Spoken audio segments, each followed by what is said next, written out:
Bueno, vamos a hablar de política con una persona que hace un tiempo que no habla con nosotros. Cada tanto cuando requerimos de su presencia, por suerte nos atiende el teléfono. Y es el senador nacional por la provincia de Chubut, que se llama Alfredo Luenzo, que además de ser senador por la provincia de Chubut, es presidente de la Comisión de Medios de Comunicación y además es vicepresidente de la Bicameral, Senado y Diputados, de Comunicación Audiovisual. ¿Qué tal, Alfredo? Marcelo Aymar te saluda, ¿cómo estás? Marcelo, buen día, ¿cómo te va? ¿Cómo estás vos? Bien, bien, con ganas de hablar en esta semana en donde hubo como mucho trabajo en lo que tiene que ver con la comunicación en el Senado. Y para hacerte la primera pregunta, quería hacerte escuchar algo que para mí fue un momento, para las personas que pensamos la comunicación desde un lugar no monopólico y que esto nos lleva bastantes años y que tratamos también desde la facultad predicar estas cuestiones, que los monopolios en realidad lo que hacen es a la larga acotar la libertad de expresión. Nos pareció un gesto bastante importante y a remarcar y que genera algún tipo de esperanza, un diálogo que sucedió entre semana cuando lo entrevistaron al presidente Alberto Fernández en el programa Dos Voces. Escuchó un poquito, Alfredo, de esto y a partir de ahí te hago la primera pregunta y empezamos a conversar. ¿Qué te parece? Bien, perfecto. Acá el problema es que el mensaje es que Alberto Fernández por un DNU a última hora del viernes cambia regla de juego de un sector que es uno de los de punta que invierten. No, es uno de los sectores más concentrados de la economía argentina. Bueno, hay muchas No, empresas. es uno de los sectores más concentrados de la economía argentina. Está Claro, está Telecom, está Telefónica, está Pero ¿cuántos tienen telefonía celular? Canal Pero ¿cuántos 26. tienen telefonía celular, telefonía fija, cable, internet al mismo tiempo? ¿Cuántos? Tienden a eso, no sé. No tienden, hay uno.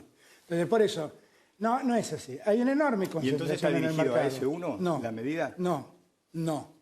Pero lo que quiero es que no nos confundamos más. Yo quiero que no nos confundamos más. Y quiero hablar claramente. Quiero hablar francamente. Hay una enorme concentración en ese mercado. Una enorme concentración. Y lo que hay que hacer es promover competencia en ese mercado. Y lo que quiero es que se promueva competencia.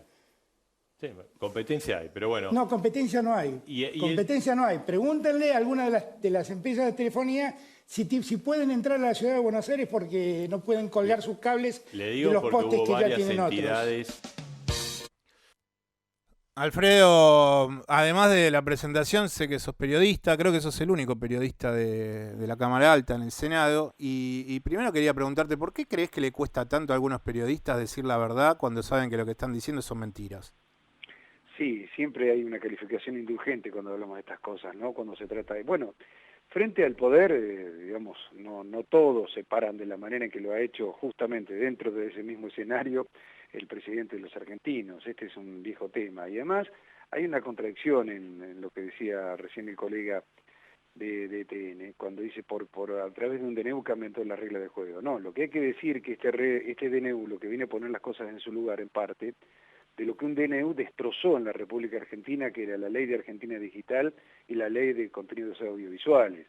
19 artículos en una y 13 en otra. Es decir, venimos a reparar parte del destrozo que hizo el 267 del 2015, no por casualidad 15 días después de haber asumido el expresidente Mauricio Macri, y que permitió luego, en el junio del 2018, la concentración del poder mediático en la República Argentina, a pesar incluso de lo que ya había dicho la Corte Suprema, pero curiosamente, entre los tantos artículos destruidos por aquel decreto 267, donde no escuché a nadie decir absolutamente nada, ni rasgarse las vestiduras como lo han hecho en los últimos días con este DNU, nadie dijo nada, absolutamente nadie, excepto el Comité Interamericano de Derechos Humanos que le pidió explicaciones al gobierno argentino, porque obviamente esto iba derecho a una monopolización del mercado, como efectivamente ocurrió, sí, insisto, en junio del 2018, y pese, insisto, a los 4 artículos que se derogaron también con ese decreto, donde la Corte Suprema de Justicia de la Nación daba cuenta que había que evitar la monopolización o lo que es aún más explícito, evitar propender a la desmonopolización del mercado. Bueno, ese decreto sale los primeros días de la administración de Macri. El 20 de diciembre, el 20 de diciembre del 2015. Sí, a los 10 días está en el gobierno, cuando entre semana también había generado una política muy clara, que me acuerdo que se fue a los pastizales con cual. el sector agropecuario a decir que no había más retenciones para el sector. Tal cual. Hizo esas dos movidas en los primeros 10 días, marcando y trazando las líneas. Bueno, conjuntamente Prat Gay también tratando de generar la primera devaluación, ¿no? O generando la primera devaluación. Entonces, uno se pregunta, ¿hay DNU buenos y DNU malos? Digamos, porque esta es la pregunta. Cuando nos pasan DNU como el 267, nadie dice absolutamente nada. Y esto habla de la concentración del poder económico, digamos, que administra la información en la República Argentina, como una mercancía más. Esto no es nuevo, no es novedoso. Lamentablemente para los periodistas, la libertad de empresa muchas veces está por encima de la libertad de expresión. Yo no sé si todos los que escriben en algunos medios de comunicación piensan exactamente o están identificados con esa línea editorial. Entonces, no confundamos libertad de expresión con libertad de empresas, porque detrás de la libertad de expresión se manipula demasiada opinión en la República Argentina y en el mundo. No somos la excepción, no es que somos raros, esto pasa en el mundo. Pero es así, entonces a mí me molesta realmente que ha salido toda una campaña, ¿no?, que es Venezuela, que venimos a estigmatizar. Lo primero que me molesta es que seguimos estigmatizando a un pueblo latinoamericano como Venezuela. ¿Por qué no dejamos tranquilos a los hermanos venezolanos que ellos decidan qué es lo que quieren hacer con su gobierno? Terminemos con esa concepción negativista. Acá si no es la Cámpora, es Cristina, es Venezuela. Son los tres ejes del único tallo a medida. O la grieta que también muchas veces se fogonea desde el periodismo, cuando en realidad grieta hubo desde el comienzo de los tiempos en la nación, la formación de la nación tiene que ver con eso. Y aparte yo el otro día me preguntaba, Alfredo, digo, ¿por qué hay ese empecinamiento por algunos medios de comunicación masivos en querer que todos pensemos más o menos lo mismo y transitemos una vereda y una vida bastante liviana? Porque va en contra de la esencia de un periodista, por ejemplo, de la esencia de un abogado, de un político, de un médico y de todas las demás profesiones también, en mayor o en menor medida. ¿Por qué nos quieren llevar a un lugar liviano del medio en donde la diferenciación es lo que hace que los pueblos y las sociedades se enriquezcan en esa diversidad? A ver, yo en el tema de la grieta, te tomo esto vos me has tirado 3 o 4 puntas sumamente interesantes. El tema de la grieta a mí no me asusta. Yo en realidad con el neoliberalismo tengo una grieta que no voy a superar nunca. Digamos, yo nunca voy a privilegiar el interés financiero usurario por el interés de las personas, de la gente, la concentración de la riqueza. Para mí eso es una grieta, con quienes están de acuerdo con que 26 personas tengan la misma cantidad de dinero que 4.600 millones de seres humanos. Está claro que ahí hay una grieta y que es insalvable. Y por otro lado te diría, desde la dinámica de la dialéctica, lo que permite las miradas distintas es evolucionar. Esto es lo que le ha pasado al mundo. Si vos no evolucionás con alguien que piensa distinto, siempre y cuando estemos dispuestos a aceptar que el otro tiene una parte de razón, digamos, la historia estaría, digamos, en una foto, y esto no ocurre, porque, a ver, yo no me voy a meter con el materialismo dialéctico, histórico, no me quiero meter en una concepción ideológica para hablar del tema. Hablemos de la realidad y de los temas concretos que todos los días nos separan.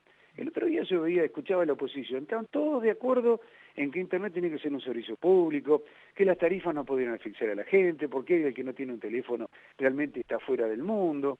Ahora, vamos a votar en contra del DNU, porque no nos parece que el DNU sea... A ver, si el fondo de la cuestión es que seamos un poquitito más iguales todos, no puede ser que el porcentaje en Capital Federal de Internet sea el 106% y en Formosa esté en menos del 30%. Sí, te escuché el otro día, con tu discurso, con tu manifestación cuando fue la sesión en el Senado y hablabas del caso de Formosa, que bueno, repito el dato porque a mí en ese momento me choqueó y dije, no puede ser que una provincia que es humilde, bueno, que sabemos que tiene problemas económicos desde hace muchos años, pero el 30% de su población tiene acceso a Internet. A ver, el otro día reaccionamos digamos, porque creo que ahí yo no estoy muy de acuerdo con el argumento, porque el argumento es mucho más amplio y mucho más profundo. Pero yo creo que estamos mal fundamentado el porqué del DNU de los 6.000 chicos que tenían que volver a las aulas porque no tenían conectividad. Bueno, muchachos, no es frente a este equilibrio que estamos haciendo entre lo económico y lo sanitario, ¿no? Me parece que hay que invertir en 6.500 netbook y darle conectividad a esos 6.500 pibes, mucho más, inclusive te digo, hasta en términos económicos y liberales, es mucho más económico para el Estado. Ni hablar de vida, pero hablemos en términos económicos como les gusta hablar a los liberales. Digo, es más barato, porque el costo sanitario que tiene, en la medida que siga creciendo y evolucionando la curva de contagio en la República Argentina, es altísimo. Claro. El costo sanitario es mucho más caro que una fibra y que 6.000 netbooks que puedan tener los chicos. Mucho más caro. Y hablo en términos económicos, no creo si quería compararlo con temas en el términos de vida o muerte, porque estaría haciendo demagogia. Pero ya hablemos en el mismo campo de batalla que ellos desarrollan sus ideas, que es en lo económico. Muchachos, pongan una fibra óptica, como lo estamos haciendo nosotros con ENACON, 4.000 millones de pesos. Bueno, Hicimos pero 5.000 kilómetros de fibra óptica. Eso es un Estado presente. Pero, Alfredo, pero recordá que en el último gobierno de la administración de Cristina Fernández, acá había un plan que le daba una computadora a cada alumno y se llamaba Conectar Igualdad. Eso en mayo del 18 se cambia por el plan Aprender Conectados, que también fue mediante un decreto. Sí. Y ahí se cambia el foco porque la búsqueda de aprender conectados era siendo el niño hacia la escuela y supuestamente con la idea de empezar a interconectar a la mayor cantidad de escuelas posibles dentro del país. Y se saca la posibilidad de darle la herramienta a cada estudiante en ese momento, que era, bueno, a finales del gobierno de Cristina, con Conectar Igualdad se le daba una computadora a cada chico. Se cambió el enfoque. Marcelo, digamos, yo ni siquiera da para discutir estas cosas, porque desde el mismo momento en que desde ese marco ideológico te dicen que los pobres no llegan a la universidad, estamos en problemas. Digamos, eso implícitamente ya te está diciendo un montón de cosas, así que no es comprensible. Lo que yo digo es, en este contexto, no acompañan un DNU donde Estados Unidos, hace una semana atrás Estados Unidos, la Corte de Columbia, le dio la razón al Comité Federal de Comunicaciones, y no estamos hablando de un país comunista, para que finalmente se declare Internet como un servicio público. Lo mismo, estuvimos charlando con el tema de Grumman, esto es un tema muy amplio, muy complejo. Sí. Y yo digo, ¿cómo no podemos intervenir? Hay que regular rápidamente las plataformas digitales. ¿Por qué razón hace 48 horas atrás Instagram removió un artículo, una imagen de dos hombres besándose porque no estaba de acuerdo con las normas comunitarias? Es decir, vos tenés la capacidad de remover una foto y no tenés la capacidad de poder controlar la pornografía infantil en las redes. Bueno, entonces... ¿Y vos creés, Alfredo, Alfredo, que este DNU va a llevar a lo que muchas veces entre semanas se escuchó de las empresas se van a enojar y van a quitar el nivel de inversiones que tenían de acá a fin de año?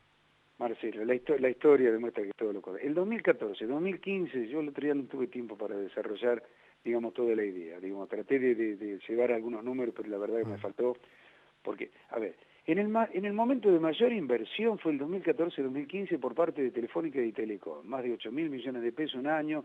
Si lo comparabas con el año anterior, estaba en un año 42, el otro 23. ¿Sabes qué regía ahí Argentina Digital? ¿Sabes qué decía Argentina Digital? Que las TIC es un servicio público esencial. Es decir, cuando estaban regulados por el espíritu de este mismo decreto, invirtieron como nunca habían invertido en la República Argentina.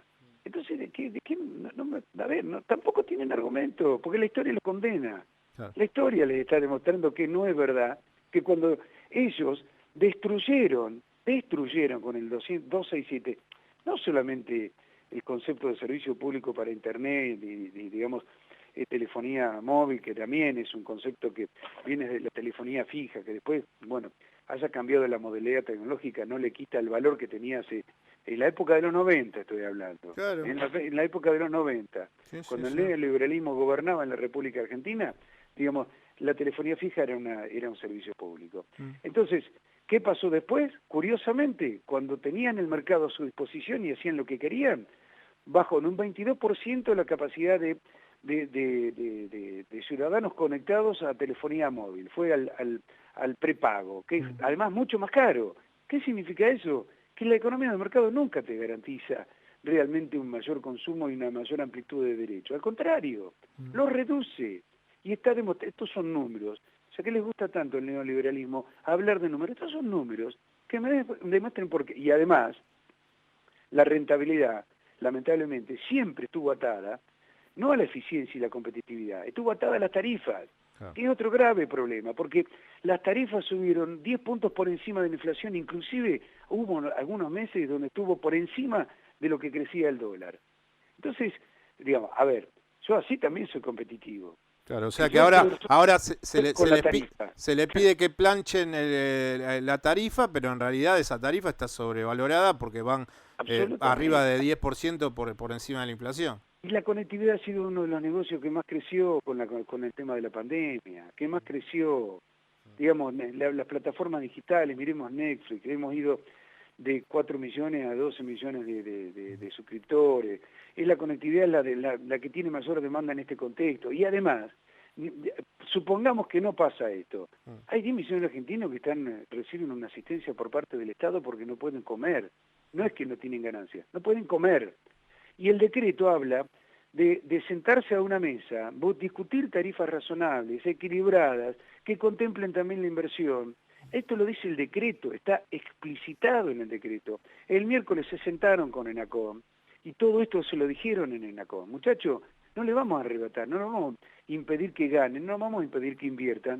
Las tarifas estarán ajustadas a un concepto de racionalidad. En un momento donde hay millones de argentinos que no tienen que comer porque no pueden ir a trabajar o se murieron y yendo a trabajar porque no tenían otra opción. Entonces, cuando declamamos solidaridad y empatía con el que menos tiene, yo me pregunto dónde están estos muchachos parados para decir este tipo de cosas cuando yo te muestro todo este otro escenario. Y se enojan porque ya tenían la nueva tarifa, digamos, ya estaban distribuyendo, miremos las comunicaciones que tienen las telcos, inclusive la televisión satelital. Sí, a mí me habían llamado a casa diciéndome que en septiembre me subían el 15% de la tarifa. Me habían llamado, recibí un mensaje, justo estaba en casa, y y atendí. Y estaban las facturas de marca. Por eso este decreto. En un momento donde todos estamos pidiendo un gesto de solidaridad, donde la conectividad es un negocio fantástico, porque nadie puede prescindir de la misma, ni para ir a la escuela, a pesar de que no tenemos conectividad en el interior, y vos citabas el caso de Formosa y te puedo seguir enumerando estadísticas, a pesar de todo esto, siguen incrementando las tarifas. Muchachos, esperen un poco con esa voracidad. Estamos en un momento de emergencia, el mundo está en emergencia, los salarios están congelados, la gente no tiene que comer. La conectividad forma parte del 7%, digamos, de la canasta básica. Miremos los estudios que se han hecho. El 7% de la canasta básica se lo lleva la conectividad y además no la tenemos. No hay ningún argumento que pueda sostener estar en contra de este DNU, porque no estamos estatizando nada, ni nos apropiamos de nada, no, al contrario, estamos pensando en el bien común, en la gente, en ser un poquitito más iguales todos. Bueno, hay gente que no lo quiere, está en desacuerdo, como la oposición, que con una elegancia extraordinaria, con una capacidad para el firulete dialéctico, dicen, sí, no, estamos todos de acuerdo, pero vamos a estar en contra. Muchachos, estamos en un momento extraordinario en el mundo. Si no repensamos el mundo desde un lugar totalmente distinto, fundamentalmente distribuyendo riqueza y capacidad de acceso a Internet y al bien y al bienestar digital, que es hoy central para nosotros. Cualquiera necesita... no tenés conectividad y le decís a la gente que no puede ir al banco a hacer una cola. Bueno, o elige ir al banco exponerse y exponernos a todos en el tema sanitario, o le damos conectividad. No es más barato, no es más económico. Alfredo, creo que quedó más que claro, teníamos ganas de dialogar con vos porque, bueno, evidentemente, además de ser el presidente de la Comisión de Medios de Comunicación, sos periodista y bueno, sabés que en las charlas siempre terminamos hablando de estas cosas y cuando sucede algún tema que tiene que ver con cuestiones audiovisuales, por suerte, charlamos en este programa y bueno, por eso en esta semana se nos ocurrió volver a molestarte y bueno, gracias por estos minutos, Alfredo. No, a ustedes por el contacto y bueno, me siento cómodo, es como me siento en una mesa con colegas a charlar un rato, ¿no? Más allá del rol que tiene uno circunstancialmente, así que les agradezco mucho. Gracias, Alfredo, buen fin de semana y bueno, que la pases bien. Chau, chau. Quien está hablando con nosotros era Alfredo Oluenzo, periodista y además es senador nacional por Chubut y presidente de la Comisión de Medios de Comunicación en el Senado de la República Argentina.